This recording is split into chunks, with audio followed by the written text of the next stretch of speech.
Ito mga boss, kamahalang Turki Al-Sheikh. Tinatanong kung handa pa daw ba itong si David Benavides na bumaba sa 168 pounds. Dahil itong si Benavides mga boss ay lumalaban na ngayon sa 175 pounds sa timbang ni Dimitri Bivol.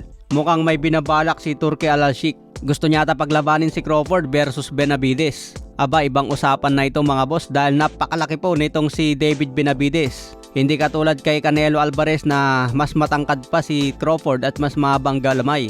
Pero itong si David Benavides, volume puncher ito at talagang mahaba. Parang posible din mangyari ito mga boss kung operan ng malaki si David Benavides at si Terence Crawford.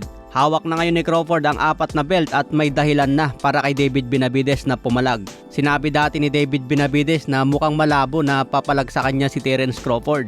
Pero ngayon, dinomina ni Terence Crawford si Canelo Alvarez. Sabi pa ng tatay ni Devin Haney, mas easy fight pa daw si Canelo kumpara kay Errol Spence. Kahit natapos sa TKO si Errol Spence, mas nagbigay siya ng ma-action na laban kumpara daw sa pinakita ni Canelo Alvarez kay Terence Crawford. Binabatikos din ang kampo ngayon ni Canelo Alvarez dahil hindi man lang daw nag-adjust si Canelo.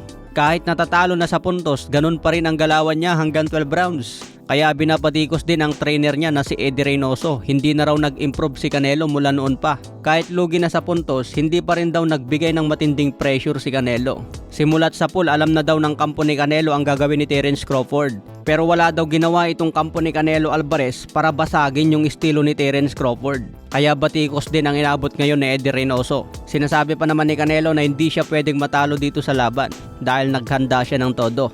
Ayon naman sa trainer ni Terence Crawford na si Bomac McIntyre, ayaw na raw ni Canelo makipag-rematch pa kay Crawford dahil one-sided ang laban. Hindi katulad noong natalo si Canelo kay Dimitri Bivol. Sinabi ni Canelo interesado pa rin siya sa rematch kay Bivol. Pero dito sa laban niya kay Crawford, hindi na nagpahayag ng rematch si Canelo.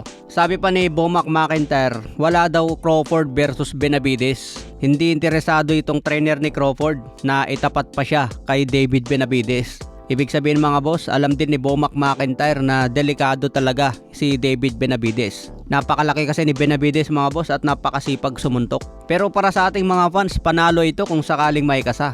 Depende talaga yan sa perang offer kay Terence Crawford. Baka pumayag kung bigyan ng malaki. Sa ibang banda naman, trainer ni Triple G na si Abel Sanchez nagulat sa pinakitang performance ni Terence Crawford. Hindi raw niya akalain na ganun pa rin kalupit si Crawford sa 168 pounds. Dahil ang prediksyon ni Abel Sanchez, panalo si Canelo. Ibig ba sabihin nito mga boss, mas malupit din si Terence Crawford kumpara kay Triple G. Dahil 2 beses nang tinalo ni Canelo si Triple G at 1 tabla. Pero dito sa pinakita ni Crawford, parang easy fight lang si Canelo. Sabi pa nga ni Terence Crawford sa kanyang interview, mas malakas pa ang suntok ni Min Machine Caballascas. Kung itutuloy ni Crawford ang plano niya sa middleweight division, ang pinakamagandang kalaban niya dyan si Janovic Alemkhanuly. Yun na lang ang matinik na champion dyan sa middleweight na pwede niyang tapatan. Okay mga boss, hanggang sa muling updates.